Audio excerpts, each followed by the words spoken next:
Jeremías capítulo 1, versículo 4. ¿Ya lo tenemos, hermanos? Procedo a leer la palabra de Dios en el nombre del Padre, del Hijo y del Espíritu Santo. Amén. Vamos a leer, hermano, para la gloria del Señor. Vino pues palabra de Jehová a mí diciendo: antes que te formase en el vientre te conocí, y antes que naciese te santifiqué. Te di por profeta a las naciones, y yo dije: Señor Jehová, he aquí no sé hablar porque soy niño. Me dijo Jehová: no digas soy un niño, porque a todo lo que te envíe irás tú, y dirás todo lo que te mande. No temas delante de ellos, porque contigo estoy para librarte, dice Jehová. Y extendió Jehová su mano y tocó mi boca, y me dijo Jehová: he aquí, he puesto mis palabras en tu boca. Mira, te he puesto en este día sobre naciones y sobre reinos, para arrancar, para destruir, para arruinar y para edificar, para derribar, para edificar y para plantar. Amén. Vamos a compartir, hermano, la palabra de Dios bajo el tema arrojándonos al propósito de Dios con nuestras vidas. Arrojándonos al propósito de Dios con nuestras vidas. En el año 570 antes de Cristo nació un hombre llamado Jeremías. Nació en una pequeña aldea llamada Anatot, de la tribu de Benjamín. Aunque nació en Benjamín, era parte del linaje de los levitas, porque era un sacerdote, hijo de sacerdotes. El capítulo 1, versículo 1 habla acerca de los orígenes del escritor del libro de Jeremías, y dice así: las palabras de Jeremías, hijo de Hilcías, de los sacerdotes que estuvieron en Anatot, en tierra de Benjamín. Es parte de la biografía del escritor. ¿Quién era Jeremías? Un hombre que nació 570 años antes de Cristo, en tierra de Anatot, en la tribu de Benjamín. El capítulo 36, trasladémonos un poquito allí para hablar de la biografía del escritor. El versículo 1 del capítulo 36 nos habla cómo se formó el libro de Jeremías. Ya hablamos quién era Jeremías y ahora hablemos cómo se formó el libro. Dice así: aconteció en el 4.º año de Joacín, hijo de Josías, rey de Judá, que vino esta palabra de Jehová a Jeremías diciendo: toma un rollo de libro y escribe en él todas las palabras que yo te he hablado contra Israel y contra Judá y contra todas las naciones, desde el día que comencé a hablarte, desde los días de Josías hasta hoy. Quizás oiga la casa de Judá todo el mal que yo pienso hacerles y se arrepientan cada uno de su mal camino, y yo perdonaré su maldad y su pecado. Y llamó Jeremías a Baruc, hijo de Nerías, y escribió Baruc de boca de Jeremías en un rollo de libro todas las palabras que Jehová le había hablado. Amén. Así fue como comenzó el libro del profeta Jeremías. Ahora vamos entendiendo cuál era la profesión de Jeremías. ¿Dónde nació? ¿De qué linaje era? Pero también cómo se formó el libro de Jeremías. Jeremías inicialmente, cuando él empezó a conocerse, él comenzó a conocerse como un profeta, como un sacerdote. Cuando niño empezó su mente, hermanos, a expandirse y a tener concepción de la vida, Jeremías se conocía como hijo de sacerdote y como un sacerdote de un pueblo llamado Anatot. Pero llegó un momento, hermano, en que Dios le reveló a Jeremías que aunque había nacido en casa de sacerdotes y aunque había nacido en una colonia de sacerdotes, el plan para él no era ser sacerdote. El plan para Jeremías, el plan que Dios tenía, era muy diferente a ser sacerdote. Y es ahí, hermano, donde yo quiero que esta noche hablemos de la situación donde nacimos, de la cultura, de las cosas del entorno donde nacimos, pero del plan que Dios tiene con nosotros. Y el plan que Dios tiene con nosotros se desarrolla muy lejos de lo que es la cultura, de lo que es el entorno donde nacimos. El plan de Dios se desarrolla de una forma que tal vez usted y yo jamás hayamos llegado a imaginar. El plan de Dios para Jeremías no era ser sacerdote, era ser profeta. Los sacerdotes gozaban de una libertad maravillosa, hermanos. Porque oiga esto, después del rey, esto no solamente lo que yo voy a hablar, no solamente figuraba para los israelitas, sino para la mayoría de naciones del tiempo bíblico. Después de los reyes, el personaje más importante era el sacerdote. De hecho, hermano, cuando usted estudia la historia secular, o lo que llama ya uno la materia de sociales, que es donde está todo lo que es la composición de la sociedad, usted va a encontrar que en la mayoría de países o de sociedades antiguas, los monarcas, los jefes, los comandantes, los que mandaban, eran los que estaban en la cúspide de esa sociedad, pero después venía el sacerdote, porque eran los encargados de orientar al pueblo a las costumbres de esas naciones. Los sacerdotes en Israel gozaban de una libertad muy espléndida, maravillosa. De hecho, que cuando uno estudia el Levítico, nos vamos a dar cuenta que en la distribución de la tierra prometida, en esa distribución no había una tierra especial para los levitas. Los levitas estaban diseminados en todas las otras tribus. Dice la Biblia que eran 2 ciudades para los levitas, 2 ciudades en cada una de las tribus. O sea, habían 11 territorios, 11 tribus, y en cada una de ellas habían 2 ciudades explícitamente para los levitas. A los levitas no se le entregaba tierra, porque la Biblia dice que el ministerio del sacerdocio era la herencia que Dios le daba a ellos. Por tanto, toda la población de Israel debía alimentar a los levitas, a los sacerdotes. Los alimentaban, cuidaban de ellos.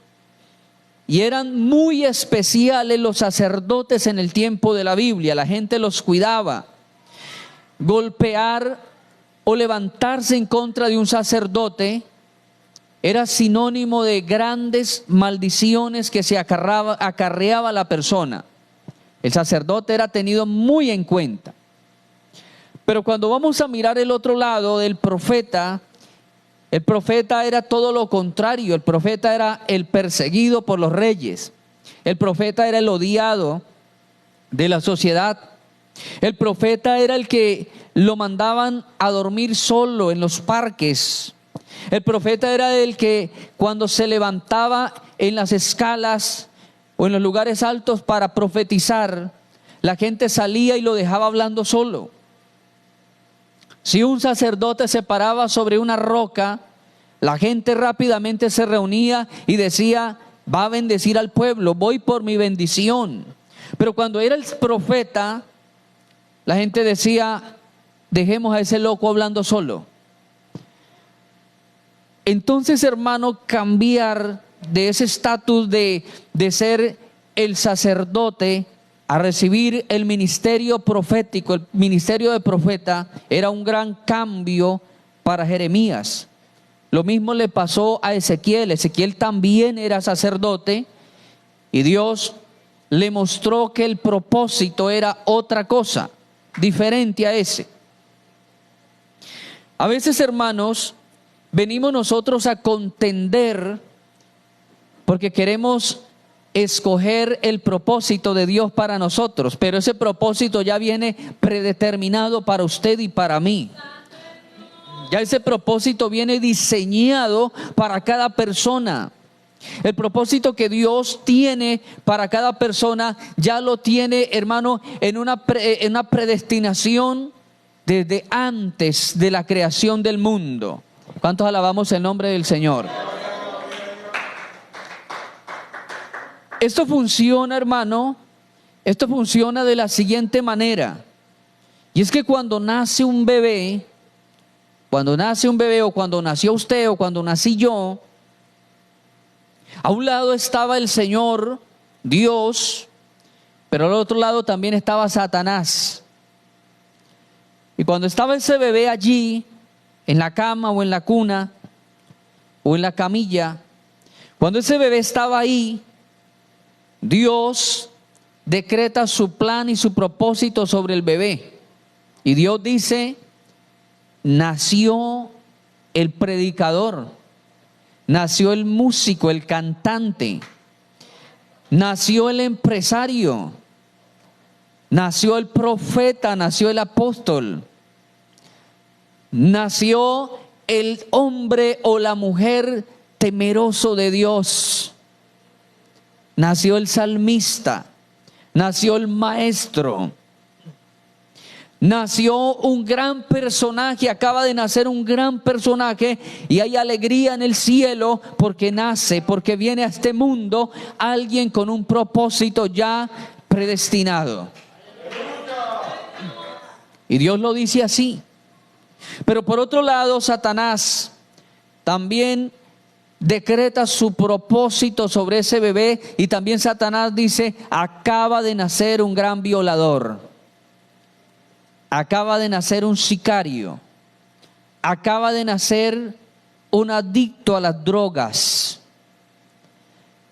acaba de nacer un asesino, acaba de nacer un alcohólico, acaba de nacer un adúltero, acaba de nacer, y comienza también Satanás a declarar y a decretar un propósito sobre el bebé que acaba de nacer. Y entonces empieza una carrera, amado hermano. Empieza una carrera y a la vez una competencia, si lo podemos llamar así, para que el propósito que cada uno decretó se cumpla. Y ese propósito es un propósito espiritual que se va a manifestar de manera física al transcurrir de la vida de ese niño y de esa persona pues que acaba de nacer. Así funciona, amado hermano, el plan y el propósito de Dios. Cuando fueron creados nuestros primeros padres, Adán y Eva, nótese que el Señor le habla de para qué los había creado. Porque yo quiero decirle, amado hermano, que ninguno nació por ventura en esta tierra. Ninguno nació por causa del destino. Ninguno nació así, porque a veces los padres le dicen a los hijos, usted fue, como me dijo alguien, que la mamá le ha dicho, usted fue un descache. No. Tal vez papá y mamá piensan que el método de planificación no funcionó y que ahí llegamos nosotros. Pero la verdad es, hermano, que cada persona que llega a este planeta llega por la voluntad de Dios, porque Dios así lo ha permitido. La vida no es una casualidad, no es una coincidencia. La vida no es el producto del fracaso de un método de planificación familiar. La vida es un plan divino, un propósito divino. ¿Cuántos bendecimos a Dios por la vida? Al nombre de Cristo. Y cuando Dios creó a Adán y Eva, Dios le decretó y les habló, les reveló para qué los había creado. Y Dios le dijo a Adán y a Eva, los bendijo, le dio una bendición sacerdotal.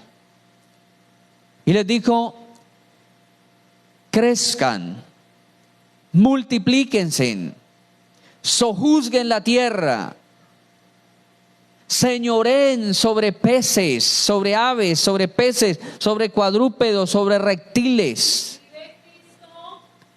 Mire, amado hermano, Dios no dejó el propósito de Él a escondidas de Adán y Eva. Dios no dejó ese propósito a escondida, no dejó ese propósito tapado. El propósito por el cual Dios lo había creado se lo revela claramente, claramente. Ustedes van a señorear en el aire, en la tierra, en las aguas. Y cuando yo miro esas películas de ciencia ficción, donde un personaje se comunica con los peces, o se comunica con algunos animales, yo he llegado a pensar posiblemente tendría tal vez esa capacidad Adán, tal vez tendría esa capacidad porque iba a señorear, porque iba a mandar a los animales y los animales se iban a someter sin necesidad de golpearlos, sin necesidad de ponerle trampas como hoy día la gente hace, que tienen que ponerle trampas a los animales y que tienen que amenazarlos y que tienen que golpearlos y someterlos a duras y largas horas de entrenamiento para que el animal le obedezca. Y tienen que influir terror sobre el animal para que el animal obedezca, y el pobre animal tiene que hacer lo que el hombre dice porque el animal intuye que ese hombre le va a hacer mal. Pero eso no pasaba con nuestros primeros padres, eso no pasaba. Y yendo más allá, hermano, de las palabras y tal vez poniendo a volar la imaginación, podríamos imaginarnos a Adán y a Eva jugando en el jardín, una competencia, hermano, cada uno montado sobre un león, sobre un leopardo, o quizás nadando sobre delfines. Podía pasar cosas maravillosas, hermano, porque ellos señoreaban sobre los animales, señoreaban sobre las aves, sobre los peces, señoreaban sobre los cuadrúpedos. Ese plan y ese propósito había sido revelado por Dios para que ellos cuidaran ese plan, para que cuidaran ese propósito, para que administraran ese propósito. Pero el día que Dios creó a Adán, y Dios dijo: llegó mi administrador, nació mi administrador. Yo me imagino a Satanás, que ya estaba queriendo meter sus sucias garras en la creación bendita de Dios. Yo me imagino a Satanás esperando el momento en que Dios revelara quién iba a ser el administrador de esta maravillosa creación. Y yo me imagino que cuando Dios creó la ballena, tal vez diría: yo creo que esa va a ser el administrador de Dios porque es lo más grande. Pero no, sencillamente fueron decretados peces. Tal vez cuando creó el elefante, tal vez diría: ese tiene una figura enorme, dominante, y tal vez el elefante va a ser lo que va a dominar en la tierra. Tal vez cuando salió el águila, cuando salió el búfalo, animales dominantes, tal vez Satanás esperaría el momento en que Dios decretara su propósito sobre ese animal para Satanás atacarlo. Pero resulta que cada vez que Dios creaba algo enorme, algo grande, algo imponente, sencillamente Dios lo dejaba ir, lo creaba y lo dejaba que se fuera a sus anchas sobre la creación. Pero tal vez Satanás esperando sobre quién Dios decretaría su plan y su propósito. Y no creó algo imponente, no creó algo majestuoso ni un coloso. El Señor, dice la Biblia, que tomó barro, tomó agua y tomó tierra, polvo. Algo muy curioso, ¿verdad, hermano? Porque los elementos más predominantes de la creación es la tierra y el agua. Y de las dos partes Dios sacó toda la creación. Del agua salieron los peces y las aves. De la tierra salió la vegetación y los animales. Y tal vez Dios dijo, para que no se crea pez, ni se crea ave, ni para que se crea árbol, ni se crea animal, voy a unir estos dos elementos. Y tomó un poco de tierra y tomó un poco de agua, lo mezcló y fruto de eso salió una mezcla llamada barro. Tomó el barro, hermanos, y tal vez Satanás, observando de lejos que estaba haciendo Dios ahora con una pelota de barro. Y de aquella pelota de barro amasada, el Señor formó un muñequito, un muñeco de barro. Y después de que lo formó, dice la Escritura que hizo algo que no había sido hecho con ningún otro ser ya creado antes. Dice la Biblia que de su propia boca sopló en la nariz de ese muñeco de barro, y el espíritu que salió de la boca de Dios entró por la nariz, y de inmediato aquel muñeco tomó palpitación, ritmo cardíaco, empezó a tomar pigmentación, a tomar colores. Y de un momento a otro aquel muñeco, que era un muñeco inanimado, ahora abre los ojos, empieza a respirar, se sienta. Y después de que se sienta, hermano, recibe el propósito de Dios. Y yo puedo imaginarme cómo sería la carcajada de Satanás, una carcajada maléfica. Ese ser tan pequeñito, ese ser tan inofensivo que no tenía ni cuernos, no tenía garras, no tenía la velocidad del leopardo, la velocidad de otros animales. El ser más inofensivo era el hombre, porque no corría con la velocidad, no volaba, no tenía capacidad de entrar y durar horas en el agua. No tenía garras, no tenía un sistema de defensa como los demás. Es más, no tenía ni plumas porque andaba desnudo. ¿Y cómo sería la risa de Satanás cuando Dios le decreta el propósito de ser el administrador? ¿Qué carcajada daría? Porque tal vez Satanás se imaginaba que Dios iba a crear algo enorme para gobernar esta creación. Pero sin embargo, hermanos, aunque no se lo creía Satanás, Dios le dio la facultad al hombre, el propósito y el plan maravilloso de sojuzgar esta creación. ¿Cuál era el sello, hermano? ¿Cuál era el sello de ese propósito? El sello de ese propósito era la imagen de Dios impresa en aquel muñeco de barro. La imagen de Dios, que cuando los animales y cuando toda la creación miraran a aquel hombre, de inmediato se le reflejara a Dios. De inmediato dijeran, Dios está en él. Ahí está la representación de Dios. Ahora, amado hermano, ¿por qué Satanás persigue tanto tu vida? ¿Por qué Satanás desde que tú naciste te ha perseguido? Porque en tu vida está impresa la imagen del Dios vivo.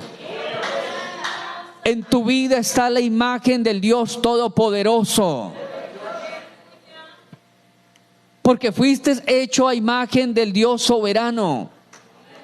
Porque esa mayordomía que Dios le dio a Adán, pero que Adán por su desobediencia la entregó a Satanás, aún esa mayordomía Dios se la está devolviendo a la iglesia. En la carta a los Efesios Dios dice que Él sometió todas las cosas nuevamente a Cristo y Cristo se la dio a la iglesia. Esa mayordomía que un día Adán voluntariamente le cede a Satanás, Cristo la retoma y se la entrega al pueblo de Dios. ¿Cuántos se gozan por eso, hermano? Al nombre de Cristo, a su nombre. Lo triste, amado hermano, del plan y del propósito de Dios, lo triste, muy triste, de verdad muy triste es que millones de personas diariamente mueren sin conocer el propósito de Dios para con ellos. Millones de personas fallecen, parten a la eternidad sin descubrir cuál es el propósito de Dios para con sus vidas.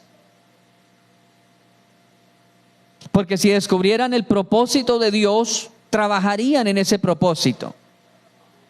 Y el plan que el diablo tiene es bloquear la mente del hombre para que el hombre no descubra el propósito de Dios para con esas vidas. Bloquearles. Ese fue el trabajo que la serpiente, Satanás, a través de la serpiente, hizo para con nuestros primeros padres. Interferir en lo que Dios tenía para ellos. Interferir. Y a través de la historia bíblica siempre vamos a ver que en muchas personas interfirió en el plan que Dios tenía. Uno de ellos fue Sansón. Sansón, Dios le había dicho a la mamá de Sansón, Dios le había dicho a ella que iba a tener un niño y que ese niño salvaría a Israel de mano de los filisteos. Y que a través de ese niño vendría una salvación tremenda.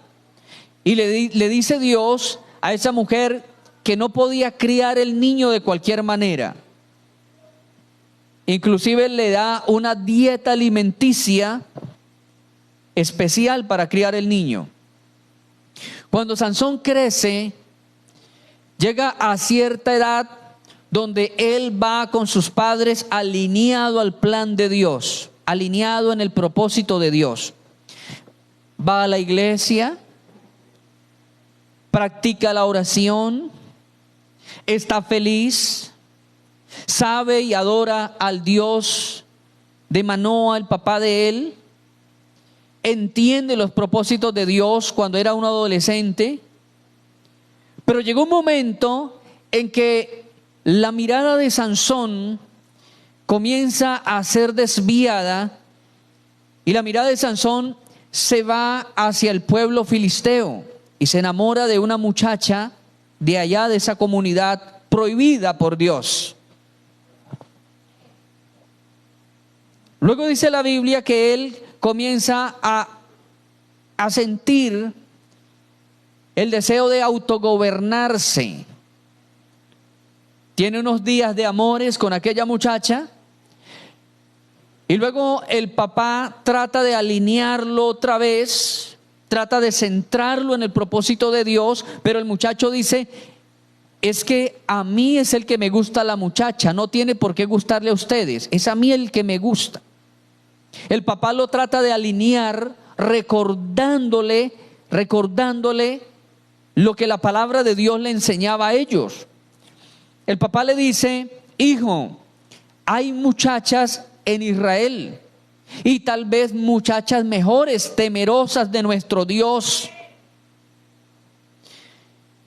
Eso tal vez ha pasado en muchos jóvenes cristianos que van alineados al plan de Dios, que van alineados a la voluntad de Dios, pero llega un momento en que Satanás le comienza a desviar la mirada para hacerlo salir del propósito de Dios.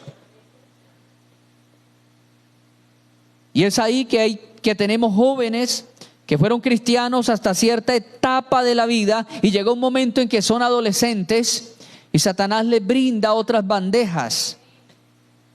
Y llegan a un momento, a una etapa de la adolescencia donde dicen: hoy es la última dominical, el último culto que yo le acompaño, mamá o papá, y ya no vuelvo más. Hasta aquí los acompaño a la iglesia. Porque prevaleció allí la mala decisión, Hermano, hay cosas que influyen para que la persona se desvíe del propósito de Dios. Hay muchas cosas, y una de las cosas que desvía el propósito de Dios en una vida son las malas amistades. Las malas amistades. Dice la palabra de Dios en el libro de los Proverbios, que es un libro hecho de consejos y refranes. Dice: el que anda con ocioso, el que anda con sabio, sabio será. Y el que anda con ocioso será quebrantado. Parafraseado en nuestro léxico cotidiano, vendría siendo lo mismo: el que anda con lobos, aullar aprende. O el que anda en miel, algo se le pega. Es algo parecido a esos refranes.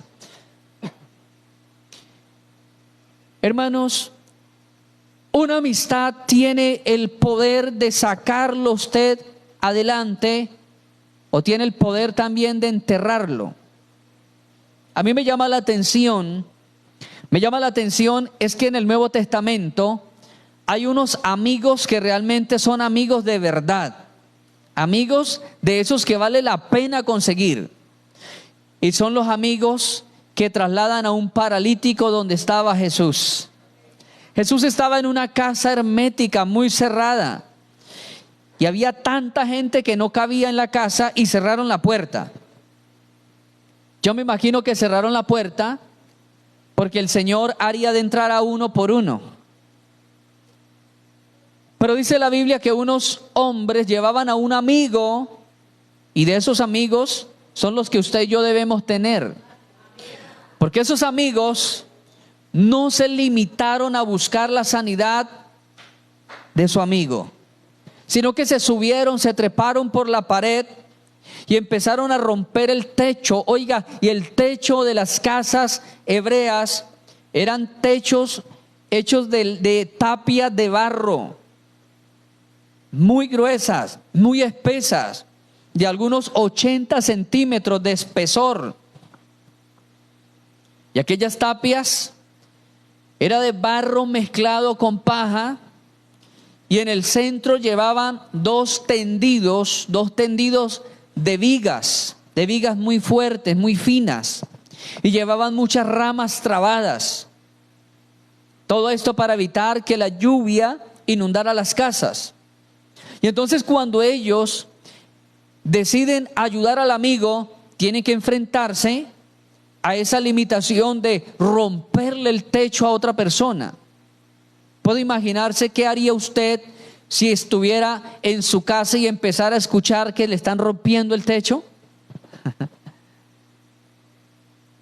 ¿Qué haría usted si de pronto empezara a ver que el techo está siendo abierto con barras, con golpes, barras, con machetes, con láminas, con una pulidora? ¿Se quedaría usted quieto? ¿Dejaría usted que siguieran haciendo esa perforación? No era cualquier hueco para meter la mano, era un hueco tan amplio que tenían que bajar a un hombre amarrado en una camilla. Y eran los amigos de él, eran los amigos. Mire, hermano, esos amigos son los que vale la pena porque nos van a sacar adelante.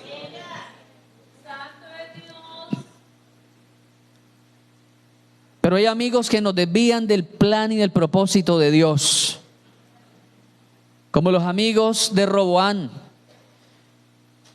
Que vino Roboán, el rey, el hijo de Salomón, y le pidió un consejo, y ellos le dijeron: no le ceda al pueblo.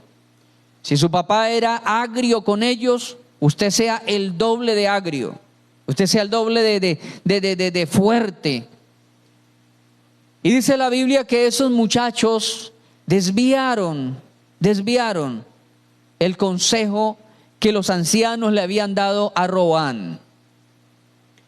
Una de las cosas que desvía, hermano, nuestra vida del propósito de Dios a veces son las malas elecciones en cuanto a las amistades.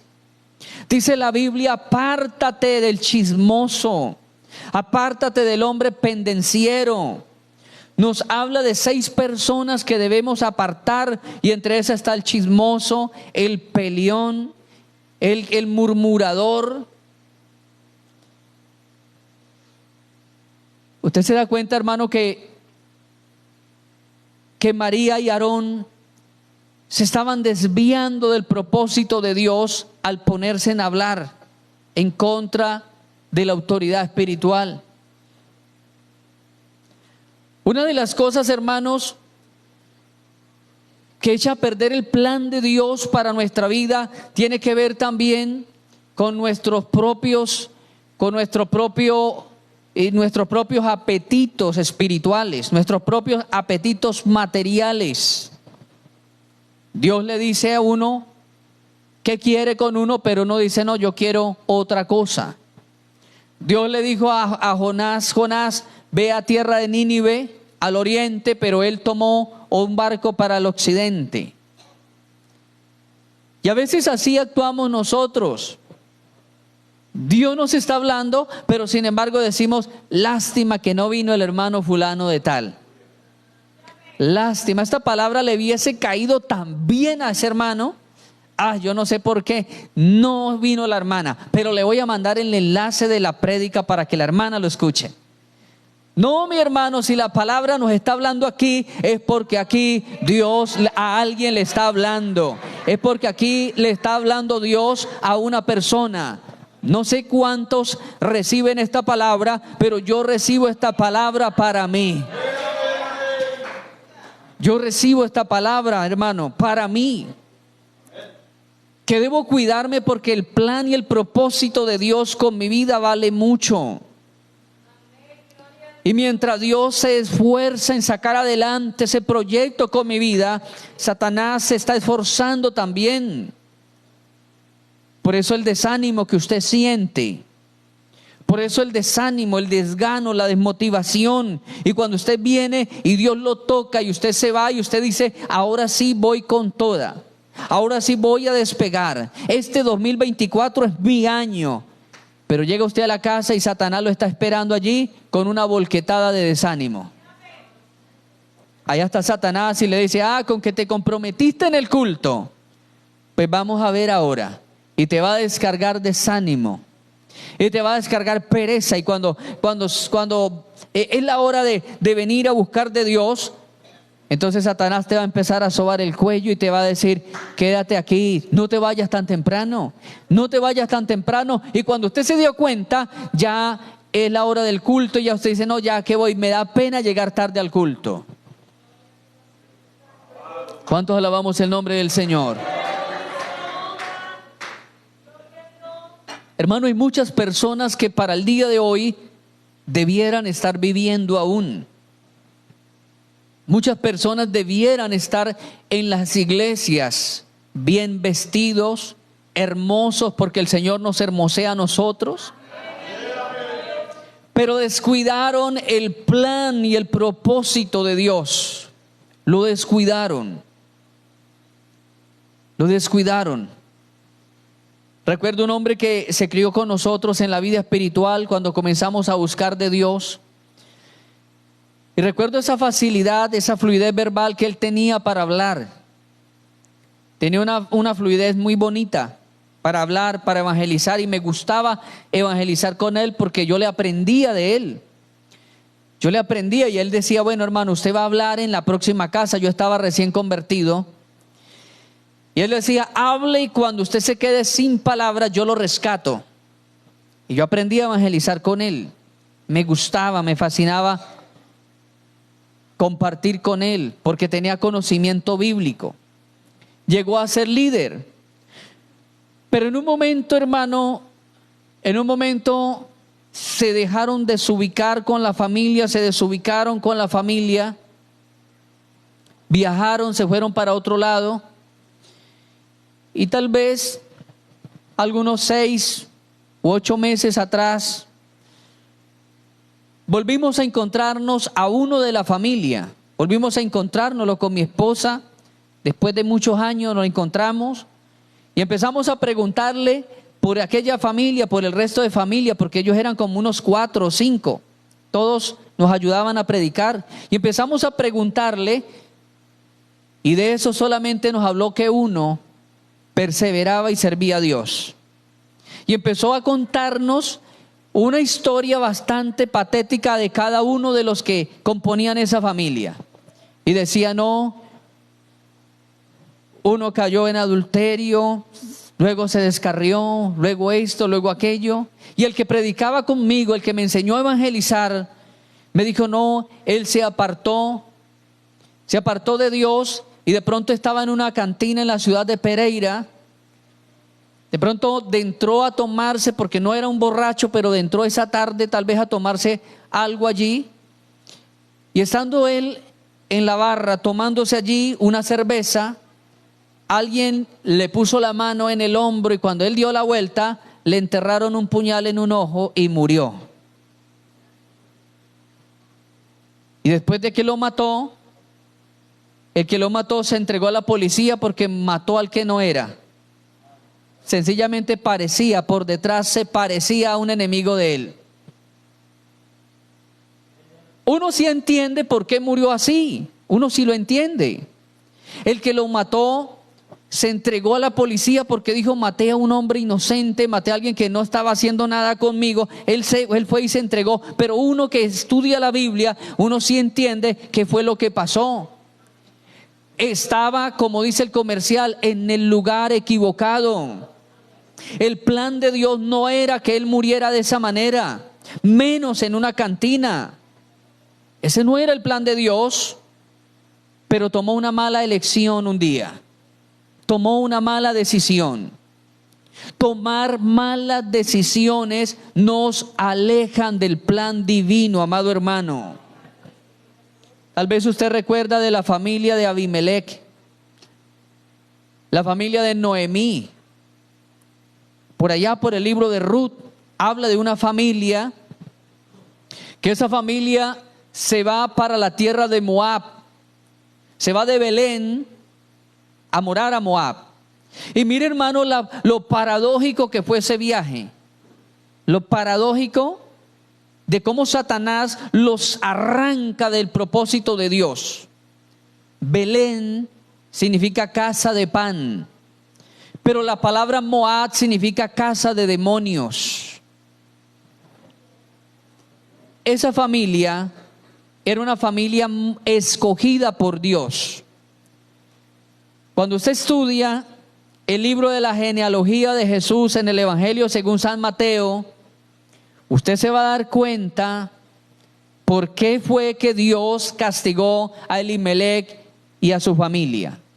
¿Por qué Dios lo castigó? Porque Elimelech era el hombre escogido para que el canal mesiánico pasara a través de él.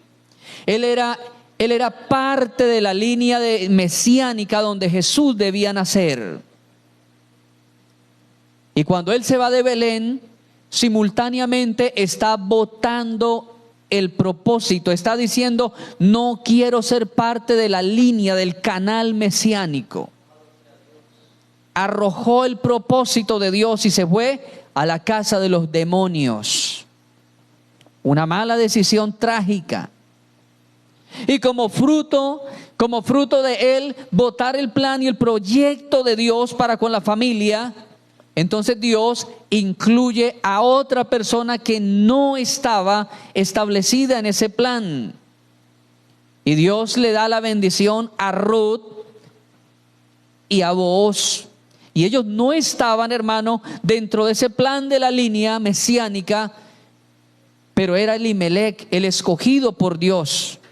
Elimelech debía aparecer ahí en esa línea mesiánica, pero no resistió. ¿Por qué se fueron? Porque llegó un momento de prueba, llegó un momento de hambre. Hermano, no te dejes mover por la prueba. No tome decisiones de manera aligerada, de manera rápida. Es más, amado hermano, si hay algo peligroso en esta vida es tomar decisiones cuando uno está desesperado. Pablo dijo, el apóstol Pablo dice en la carta a los Corintios, Pablo dijo, estamos afligidos pero no desesperados. Afligidos pero no desesperados. ¿Hasta dónde Dios le permite al ser humano tomar decisiones en medio de un apuro. ¿Hasta dónde Dios le permite a usted y a mí ir? Dios nos permite hasta la aflicción. Estamos afligidos, mas no desesperados. Oiga esto, hermano, todos los pasos en falso que el ser humano da, lo da bajo la circunstancia del desespero.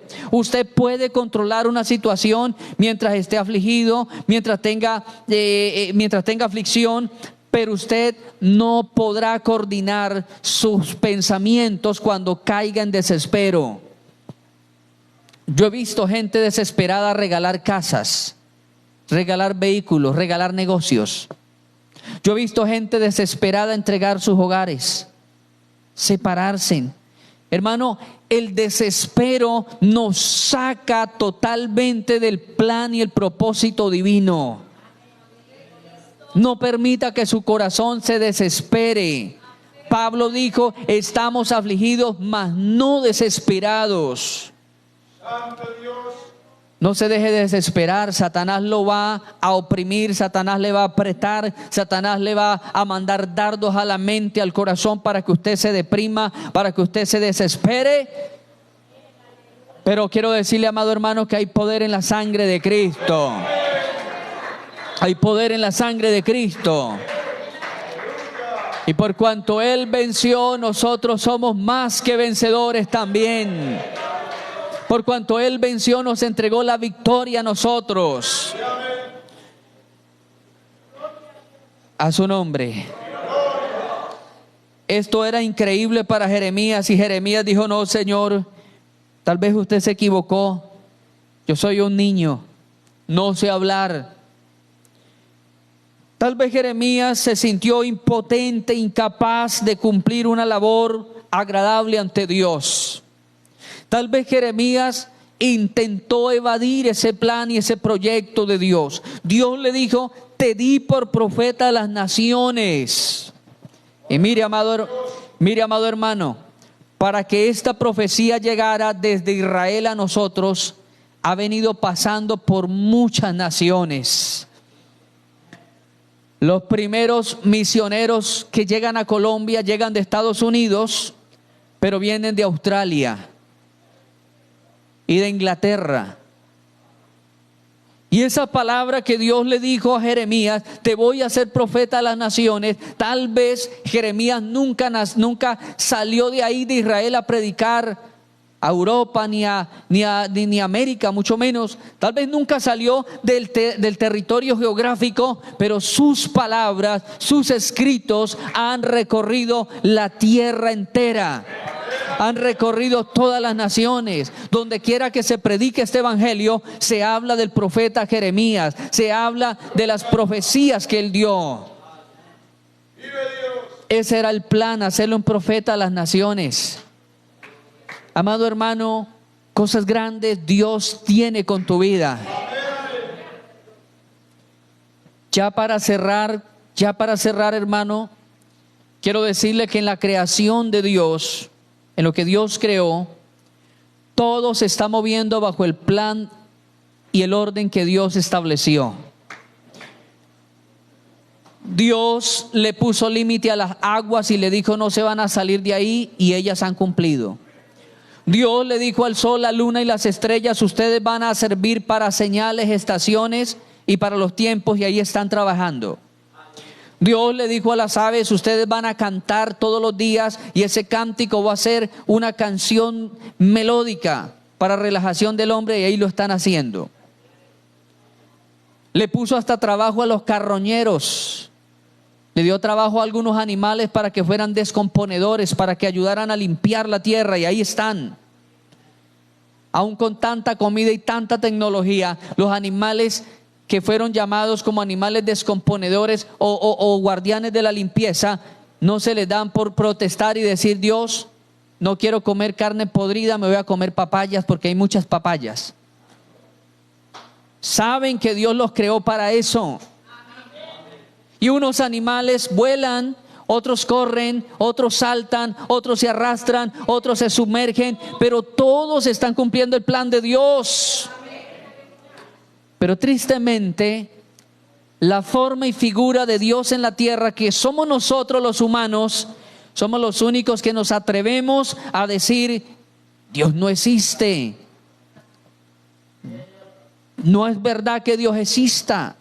Somos los únicos que nos atrevemos a decir, Dios, mande a otro porque yo no tengo tiempo.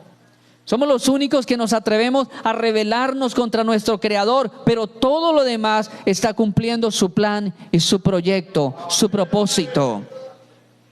Amado amigo, el plan de Dios no es verlo a usted revolcado en las cantinas, no es verlo dormido por ahí, tirado en los andenes, como hemos encontrado a muchos. Un hermano un día iba de camino en el campo y se devolvió asustado, porque según él había encontrado un muerto en todo el camino. Era un hombre que se había quedado dormido en una quebradita pequeña. Se quedó dormido acostado, y como era un hombre de gran estatura, se quedó dormido en toda la quebrada. Había hecho una represa y el agua se le estaba botando por encima del cuerpo ya. Había una poza, la cabeza estaba sobre una piedra, estaba un poquito más en lo alto, pero todo el agua estaba represada con el cuerpo. El hermano llegó y vio ese espectáculo ahí y se fue corriendo, se devolvió a avisar que había un muerto en el camino. No, era un borracho que estaba dormido ahí. Qué triste, amado hermano. Ese no es el plan de Dios. No es el plan de Dios que el hombre envuelva hojas y comience a fumarlas y a echar humo por todos lados. Ese no es el plan de Dios. No es el plan de Dios que entre hombres estemos escondidos en una oficina haciendo maquetas y haciendo planes cómo emboscar al otro, cómo matar al otro. Ese no es el plan de Dios.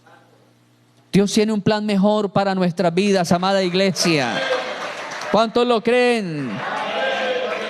Colóquese de pie, amada iglesia.